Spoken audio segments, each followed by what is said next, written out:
Now, Point Hill defeated Broadleaf 5-0 as the new season of the Jamalco Harmons Valley Football League kicked off with a doubleheader at the Harmons Sports Complex recently.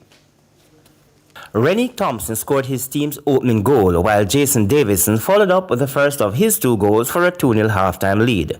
Leon Williams and Kemar Gregory were the other scorers. But despite that early statement from Point Hill, defending champion Stars FC, who were held to a 2-2 draw with Victoria Town, say they are confident they have what it takes to retain their title. I'm pretty confident because we have a very talented squad.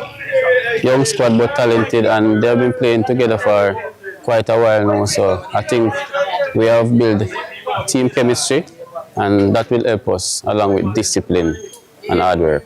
Meanwhile, competitions coordinator Craig Pitter says this season's competition will aim to keep the youths within the participating communities engaged throughout the summer holidays. I just want to tell you that the community is working hard to ensure that this summer no youngster goes to stray. The competition comprises 8 teams from the communities located within the Jamalco bauxite mining areas.